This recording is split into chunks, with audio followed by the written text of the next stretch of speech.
반갑습니다. 날씨가 점점 추워집니다.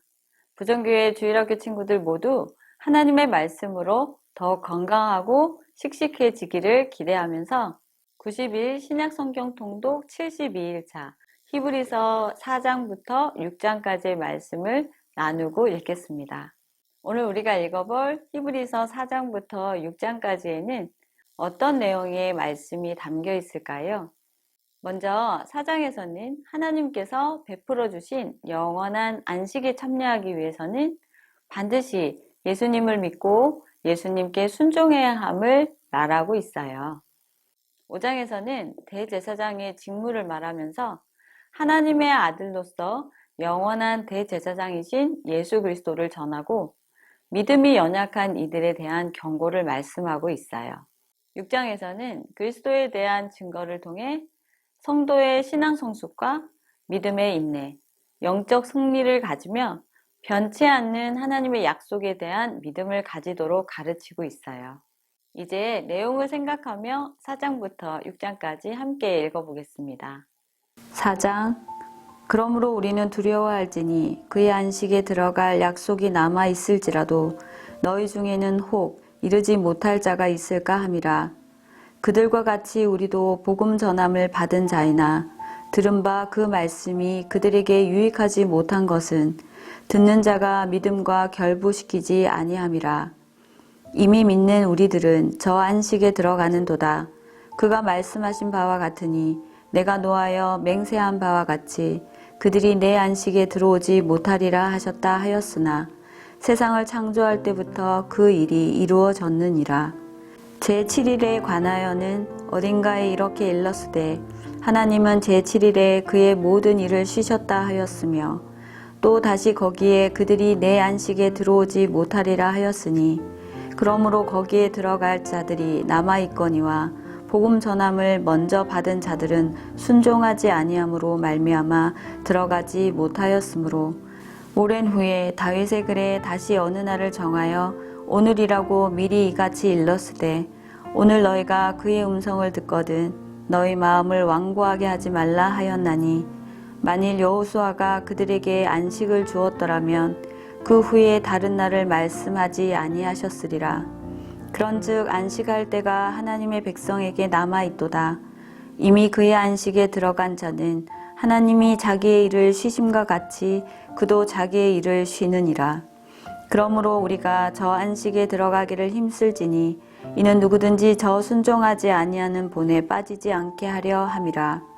하나님의 말씀은 살아있고 활력이 있어 좌우의 날선 어떤 검보다 예리하여 혼과 영과 및 관절과 골수를 찔러 쪼개기까지 하며 또 마음의 생각과 뜻을 판단하나니 지으신 것이 하나도 그 앞에 나타나지 않음이 없고 우리의 결산을 받으실 이의 눈앞에 만물이 벌거벗은 것 같이 드러나느니라.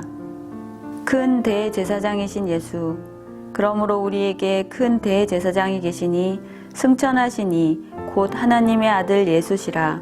우리가 믿는 도리를 굳게 잡을지어다.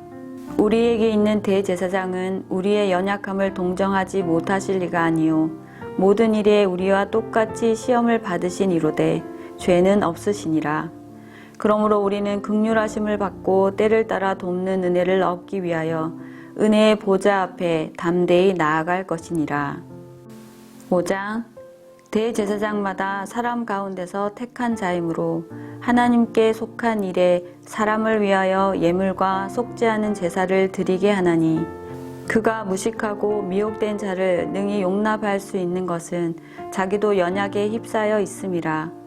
그러므로 백성을 위하여 속죄제를 드림과 같이 또한 자신을 위하여도 드리는 것이 마땅하니라.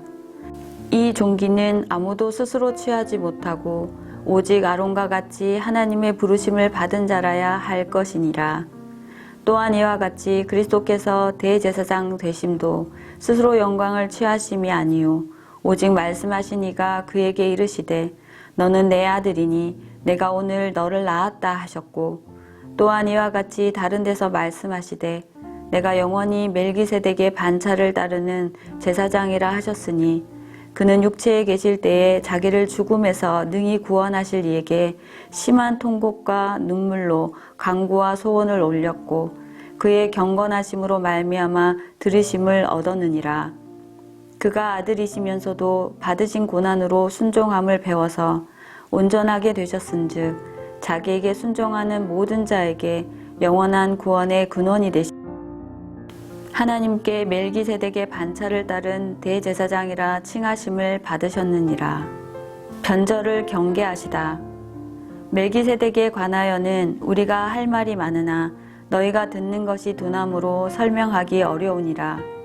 때가 오래되었으므로 너희가 마땅히 선생이 되었을 터인데 너희가 다시 하나님의 말씀의 초보에 대하여 누구에게서 가르침을 받아야 할 처지이니 단단한 음식은 못 먹고 젖이나 먹어야 할 자가 되었도다. 이는 젖을 먹을 때마다 어린아이니 의의 말씀을 경험하지 못한 자요. 단단한 음식은 장성한 자의 것이니 그들은 지각을 사용함으로 연단을 받아 선악을 분별하는 자들이니라. 6장. 그러므로 우리가 그리스도의 도의 초보를 버리고 죽은 행실을 회개함과 하나님께 대한 신앙과 세례들과 안수와 죽은 자의 부활과 영원한 심판에 관한 교훈의 털을 다시 닦지 말고 완전한 대로 나아갈지니라. 하나님께서 허락하시면 우리가 이것을 하리라. 한번 빛을 받고 하나님의 은사를 맛보고 성령에 참여한 바 되고 하나님의 선한 말씀과 내세의 능력을 맛보고도 타락한 자들은 다시 새롭게 하여 회개하게 할 수 없나니 이는 그들이 하나님의 아들을 다시 십자가에 못 박아 드러내놓고 욕되게 함이라. 땅이 그 위에 자주 내리는 비를 흡수하여 밭가는 자들이 쓰기에 합당한 채소를 내면 하나님께 복을 받고 만일 가시와 엉겅퀴를 내면 버림을 당하고 저주함에 가까워 그 마지막은 불사름이 되리라. 사랑하는 자들아, 우리가 이같이 말하나 너희에게는 이보다 더 좋은 것, 곧 구원에 속한 것이 있음을 확신하노라. 하나님은 불의하지 아니하사 너희 행위와 그의 이름을 위하여 나타낸 사랑으로 이미 성도를 섬긴 것과 이제도 섬기고 있는 것을 잊어버리지 아니하시느니라. 우리가 간절히 원하는 것은 너희 각 사람이 동일한 부지런함을 나타내어 끝까지 소망의 풍성함에 이르러 게으르지 아니하고 믿음과 오래 참음으로 말미암아 약속들을 기업으로 받는 자들을 본받는 자 되게 하려는 것이니라. 하나님의 확실한 약속. 하나님이 아브라함에게 약속하실 때에 가리켜 맹세할 자가 자기보다 더 큰 이가 없으므로 자기를 가리켜 맹세하여 이르시되 내가 반드시 너에게 복주고 복주며 너를 번성하게 하고 번성하게 하리라 하셨더니 그가 이같이 오래 참아 약속을 받았느니라. 사람들은 자기보다 더 큰 자를 가리켜 맹세하나니 맹세는 그들이 다투는 모든 일의 최후 확정이니라. 하나님은 약속을 기업으로 받는 자들에게 그 뜻이 변하지 아니함을 충분히 나타내시려고 그 일을 맹세로 보증하셨나니 이는 하나님이 거짓말을 하실 수 없는 이 두 가지 변하지 못할 사실로 말미암아 앞에 있는 소망을 얻으려고 피난처를 찾은 우리에게 큰 안위를 받게 하려 하심이라. 우리가 이 소망을 가지고 있는 것은 영혼의 닭 같아서 튼튼하고 견고하여 휘장 안에 들어가나니 그리로 앞서가신 예수께서 멜기세덱의 반차를 따라 영원히 대제사장이 되어 우리를 위하여 들어가셨느니라. 여러분, 히브리서 4장부터 6장까지의 말씀을 읽으면서 어떤 마음이 들었을까요? 하나님의 아들이시고 우리의 구원자 되시는 예수님에 대한 우리들의 마음과 태도의 변화가 생겼을까요? 오늘도 우리가 읽은 히브리서 말씀으로 확실한 믿음을 가지고 승리하는 우리 모두가 되기를 기대하며 내일 다시 만나겠습니다. 여러분, 안녕!